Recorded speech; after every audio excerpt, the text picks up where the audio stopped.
ಇರ ಮಾತಾಡ್ಬೇಡ್ರಿ ಇದು ಅಲ್ಲ ಸರ್, ಸಿಎಂ ಸಿದ್ದರಾಮಯ್ಯ ಪರ ನೈತಿಕ ಹೊಣೆ ಮುಖ್ಯಮಂತ್ರಿಗಳು ರಾಜೀನಾಮೆ ಕೊಡೋ ಅವಶ್ಯಕತೆ ಇಲ್ಲ. ತಾವೇನಾದ್ರು ಕೇಳ್ತೀರಾ ಸರ್, ರಾಜೀನಾಮೆ ಕೊಡಿ, ನಮ್ಗೆ ಅವಕಾಶ ಕೊಡಿ ಅಂತ? ಇಲ್ಲ, ಅವರೇ ಇರಬೇಕು. ಅಲ್ಲ ಸರ್, ಅವರೇ ಇರಬೇಕು. ನಾವೆಲ್ಲ ಎಲ್ಲಾ ಶಾಸಕರು ಅವ್ರ ಜೊತೆಲಿದ್ದೀವಿ.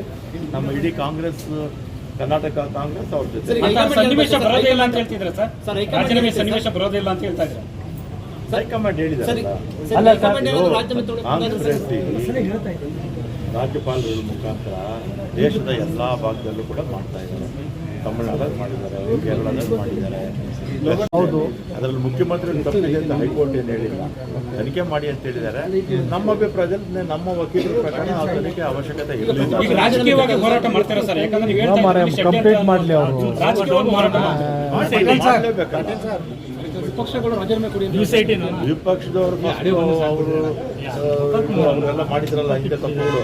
ಈಗ 4 ಜನದ್ದು ಇದೆಯಲ್ಲ ಮುಖ್ಯಮಂತ್ರಿಗಳ, ಯಾರು ಗೌರ್ನರ್ ಅವ್ರ ಹತ್ರ, ಯಾರೋ ಜನಾರ್ದನ್ ರೆಡ್ಡಿ ಅವ್ರದ್ದು, ಜೊಲ್ಲೆ ಅವ್ರದ್ದು, ಮತ್ತು ಕುಮಾರಸ್ವಾಮಿ ಅವ್ರದ್ದು, ಮತ್ತು ಇವರು ನಿರಾಣಿ ಅವ್ರದ್ದು, ಈಗ ಇತ್ತೀಚೆಗೆಲ್ಲ ಬಂತಲ್ಲ ಯಾರ್ದು ಡಿನೋಟಿಫಿಕೇಶನ್ಸು, ಅದರಿಂದ ತನಿಖೆ ಮಾಡಲಿ ಅಂತ ಹೇಳಿ ಹಳೆ ನಿಮ್ಮ ಕಾಂಗ್ರೆಸ್ ಸ್ನೇಹಿತರು ಹೋಟೆಲಿದೆ. ಹೈಕಮಾಂಡು ನಮ್ಮ ಇಡೀ ಮಂತ್ರಿಮಂಡಲ, ಇಡೀ ಶಾಸಕಾಂಗ, ಇಡೀ ಕರ್ನಾಟಕ ಕಾಂಗ್ರೆಸ್ ಸಿದ್ದರಾಮಯ್ಯ ಜೊತೆ ಇದೆ ಸರ್. ಈಗ ಕಾಂಗ್ರೆಸ್ ಮುಖ್ಯಮಂತ್ರಿಗಳು ಏನು ಗೊತ್ತಿಲ್ಲ ಅಂತ ನಾವು ಹೈಕಮಾಂಡ್ ಬಂದು, ಅಂದರೆ ಕೆಲವು ಸಂದರ್ಭದಲ್ಲಿ ಈ ರೀತಿ ಮಧ್ಯದಲ್ಲಿ ಕೆಲವು ತೊಂದರೆಗಳು ಬಂದಿದೆ.